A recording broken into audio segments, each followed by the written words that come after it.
Hola, soy Carmelo Jordá y esto es Te lo explico en un minuto o más. Hoy voy a pediros un poco más de vuestro tiempo porque quiero hablar de un tema que es complejo y que necesita una explicación algo más prolongada.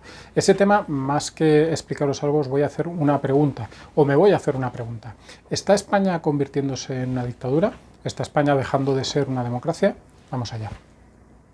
Yo sé que a muchos este tipo de cosas os parecen una locura, porque todos tenemos un poco la concepción de que los países siempre van hacia adelante, de que el progreso siempre es más o menos positivo y desde luego, sobre todo, de que no se puede dar retrocesos muy fuertes, ¿no? Ni siquiera ni en el bienestar, ni en otras características como por ejemplo la calidad democrática. Pero la realidad es muy distinta, la realidad es que los países se desmoronan, a través de la historia hay multitud de ejemplos, la realidad es que las democracias no siempre perduran, sino que en muchas ocasiones terminan, y la realidad es que lo que en muchas ocasiones nos parece que es absolutamente impensable, pues finalmente ocurre, o está al menos a punto de ocurrir.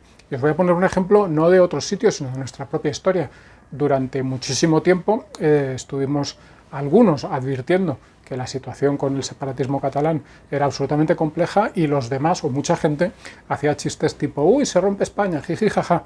Bueno, pues en 2017, en octubre, vimos como España efectivamente estuvo mucho más cerca de romperse de lo que jamás habíamos pensado y de lo que jamás pensamos que fuese posible. Pero pasó. En el tema que nos ocupa, además, hay que tener en cuenta que al menos una parte del gobierno no es que sea, digamos, poco democrática, sino que es abiertamente partidaria de las dictaduras. Son gente que elogia a Lenin, a Castro, son gente que ha colaborado con dictaduras, que ha cobrado de dictaduras, que ha sido parte importante del desarrollo constitucional de regímenes como el de Venezuela. No es una tontería. La otra parte, bueno, pues la otra parte no tiene un histórico tan problemático con este tema, pero está demostrando con los hechos que realmente tampoco se preocupa mucho de la democracia. Y digo los hechos porque lo importante aquí, obviamente este historial yo creo que sí que es importante y significativo, pero lo importante son los hechos, lo importante es lo que está pasando ya. Y lo que está pasando ya es que vemos como este gobierno, o una parte o la otra, o las dos a la vez de la manita, están colonizando todas las instituciones democráticas que deberían estar más allá del poder ejecutivo. Están colonizando, por poneros algunos ejemplos, Televisión Española, que jamás ha sido un medio independiente, pero que jamás ha estado tan manipulada como ahora. Están colonizando temas que siempre han estado bastante afuera de la lucha partidista, como el CIS, que es un auténtico escándalo, o la Fiscalía General del Estado, que siempre obviamente el fiscal general que lo nombra el gobierno era alguien más o menos cercano, pero nunca nadie se había atrevido a tanto como poner a alguien como Dolores Delgado, que es directamente una esbirra del Ejecutivo. Era de hecho parte del Ejecutivo justo hasta antes de pasarse a la Fiscalía. La justicia es, ahora estábamos comentando el caso de la fiscal general, una de las partes esenciales de lo que está haciendo el gobierno y de cómo está desmontando nuestra democracia. El interés que tienen por controlar la justicia es evidente y el descaro con el que lo hacen es evidente. Tanto descaro como que han intentado cambiar una ley para elegir el Consejo General del Poder Judicial que ha provocado la preocupación y el escándalo de las instituciones europeas, ya no de las de aquí.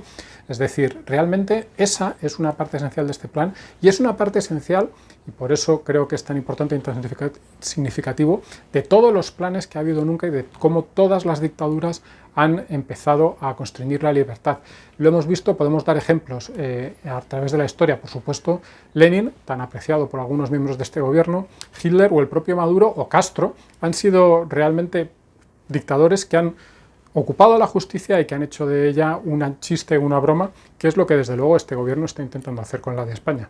Lo último lo hemos visto esta misma semana con el ataque a los medios de comunicación, pero ojo, no es solo a los medios de comunicación, es algo mucho más profundo, es un gobierno tratando de decir qué es verdad y qué no es verdad, y eso es gravísimo. Estamos hablando de algo que ataca derechos absolutamente fundamentales, el derecho a la libertad de expresión, insisto, no solo de los medios, porque a través de Twitter, de Facebook, todos los particulares tenemos acceso a la libertad de expresión, a expresarnos públicamente, a estar en el debate público.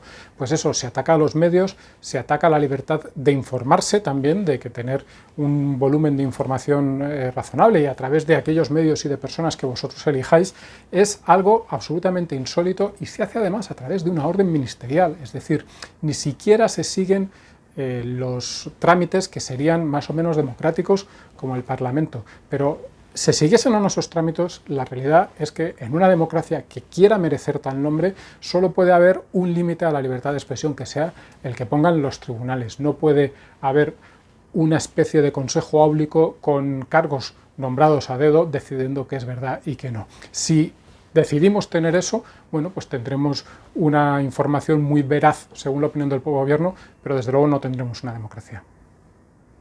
Probablemente lo peor de todo es cómo este gobierno, como hacen los gobiernos de todas las dictaduras, no respeta ni sus propias leyes. No respeta, de hecho, ni siquiera la principal de las leyes, y a un nivel que no hemos visto hasta ahora, no habíamos visto en ningún momento en democracia. Os pongo varios ejemplos. El último es el pacto para eliminar el español como lengua vehicular. El español, que es la lengua no solo común de todos los españoles, sino que es la lengua que la Constitución dice que los españoles tienen el deber y el derecho de conocer. Otro ha sido, ya lo hemos comentado antes, el intento de cambiar la forma de elegir el Consejo General del Poder Judicial, que ya es bastante dudosa su constitucionalidad en este momento, pero querían ir mucho más allá y violar aún más el espíritu de la ley y incluso la letra de la ley. Y otro que hemos visto hace muy poco ha sido el estado de alarma de 6 meses, que es completamente inconstitucional y que, sin embargo, bueno, pues ha sido aprobado tranquilamente por el gobierno y por muchos grupos parlamentarios que también en esto tienen bastante pecado y espero que tengan bastante penitencia. En resumidas cuentas, y si vemos todo esto que os he comentado, creo que podéis estar bastante de acuerdo conmigo en que quizá España todavía no sea una dictadura, quizá no hayamos completado este proceso, pero desde luego sí que hay muchos motivos para pensar que está dejando de ser una democracia. ¿Y sabéis lo preocupante de esto? Lo preocupante es que estos procesos, una vez que se lanzan, llegan a un punto en el que ya no se pueden parar, en el que a lo mejor tardamos décadas en pararlos, y es muy difícil saber si hemos llegado ya o no a ese punto. Esto es, te lo explico en un minuto o más, hoy ha sido más. Soy Carmelo Jordá, ya sabéis que si le dais a me gusta a este vídeo, si os ha gustado, pues es una gran ayuda, y también sabéis que podéis suscribiros a este canal para encontrar otros vídeos similares, la mayor parte de ellos más cortos. Muchas gracias, espero veros por aquí pronto, un placer.